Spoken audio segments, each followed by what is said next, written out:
Hey travelers, welcome back to Laura's Travel Talk.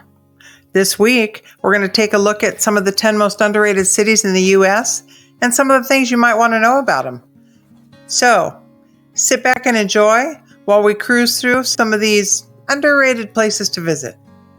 Number 10 on our list is going to be Biloxi, Mississippi. Biloxi, Mississippi, what makes it great is that it's got beautiful beaches, historic architecture, and, my gosh, delicious seafood. It has also been renamed the Las Vegas of the South. It's got a whole lot more casinos than it used to have, and you can visit the Gulf Coast Maritime Museum, stroll the Gulf Coast Explorium, and sample all of that seafood, and stay in one of these fantastic casino hotels. Enjoy! Next on our list, Tucson, Arizona.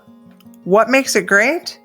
Well, diverse culture, stunning desert landscapes, and vibrant arts. Tips? Well, you might want to explore the Arizona Sonora Desert Museum, hike in the Santa Catalina Mountains, and visit the Mission San Xavier del Bac. And it's got the 4th Avenue district where it's got a bunch of funky, artsy, and delicious food to eat. But be careful on when you visit because it can get pretty hot there. Like May to September, you want to steer clear because it'll get pretty darn hot. Number 8 on our list, Milwaukee, Wisconsin. What makes it great? Well, for starters, great beer, world-class museums, and thriving food scene. Tips for visiting Milwaukee? Well, you should tour the Milwaukee Art Museum. You can visit the Milwaukee Public Museum. Look at those Three Stooges out front. And you can sample local brews at Miller Brewing Company or Pabst Brewery. Those are old standards. And then you can go to the North Point Lighthouse and ride some, 7-seater bikes. Those are crazy. Have fun. Number 7 on our list, Boise, Idaho. And so far, I've been to all 4 of these, and they're all spot on. You're missing out if you haven't visited these cities. Boise, what makes it great? Holy cow, the outdoor adventure is gorgeous. The growing arts and culture scene. And they also have a thriving food scene, too. The tips for going to Boise are you got to hike up to that Table Rock. Look at how high up they are. You can visit the Idaho State Capitol and explore the Boise River Greenbelt. Lots of beautiful things to see. Enjoy. Next up on our list is number 6, Santa Fe, New Mexico. What makes it great? Well, it's got rich history, stunning architecture, and a unique blend of cultures. You got a lot of these adobe houses that are just incredible, and you don't see them very many places in the United States. And then you can also go in winter. You can go skiing. Look how gorgeous that is. You can go to the Santa Fe Plaza and do some shopping, or you can hike the Santa Fe Trail. All very cool things to do. Be careful of the heat for this one again. Next up on our list is number 5, Richmond, Virginia. What makes Richmond great? Well, there's a whole lot of history in Virginia. It's got a vibrant music scene. It's got that Jackson Ward where it's got a little historic places and some great food to eat. It's got a couple of these clubs that are really cool and vibrant. You can go to the Virginia Museum of Fine Arts. You can go to all these outdoor spaces. And you can sample Southern cuisine at LVA Virginia Kitchen. There's just a lot of little features there in Virginia, and it makes for a fun outing. Look at all that seafood. Yum, yum. So that brings us to number 4 on our list, Grand Rapids, Michigan. What makes it great? Well, it's got beautiful parks, a thriving art scene, and a growing downtown area.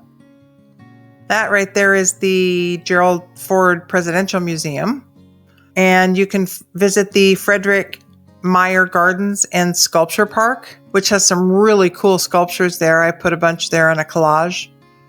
And the downtown area is really booming, so you can start sampling some local craft beers like every other town now in America. But it's kind of a cool place to go. So check out Grand Rapids. Next up on our list is Burlington, Vermont. What makes it great? Well, it's got a thriving downtown scene. It's got beautiful, picturesque settings. You see that in the winter? I mean, my gosh, look at that main street with the lights and it's just so inviting. You just want to go see it. And then you can go out to the lake because it's on Lake Champlain. And then you can hike out to the Shelburne Farms. You can visit the Ben & Jerry factory. You can explore the Church Street Marketplace. And about 30 miles east is Stowe, Vermont. And it's worth the trip. It is a charming little town. And I'm telling you, there's something about Vermont and it has got some charm. And if you go there during October and see that fall foliage, whoo, fantastic. So down to number 2, we have Chattanooga, Tennessee. What makes Chattanooga great? Well, it's got stunning natural scenery. It's got, rich history. It's got a growing food scene like everybody else, and it's really booming with the craft beer scene. You can visit the Rock City Gardens. Look at how high up that is. Woo! Take a ride on the Tennessee Valley Railroad, and they have a Tennessee Aquarium, as you can see there, and go up to Lookout Mountain there and stand on the edge like those folks and take in the scenery. That's gorgeous. And lastly, our number 1 is Providence, Rhode Island. I know you're surprised, but I'm telling you, Providence is overlooked and it is fantastic. What makes it great is the colonial architecture, the vibrant arts and culture scene, and it's got a compact, little walkable downtown. Look at those little things out there on the ice in the winter. That looks fun, like bumper cars on the ice. But you can walk around downtown, go do some sightseeing and maybe some shopping, get a little historic under your belt, and maybe, do some little eating and bar hopping. And you can visit the State House. You can explore Brown University because that campus is gorgeous. And of course, you don't want to miss out on the local seafood. So you got to stop at the Providence Oyster Bar and grab you some oysters and seafood. So that's going to wrap it up for our 10 underrated cities in the U.S. And of course, there's a lot of cities that are underrated, I think.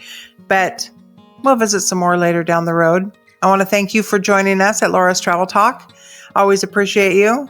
Love to get a thumbs up. Love to get comments. And I left a bunch of links in the description so that you can find more information on any of the places that I reviewed. And until then, I don't know, what should we say?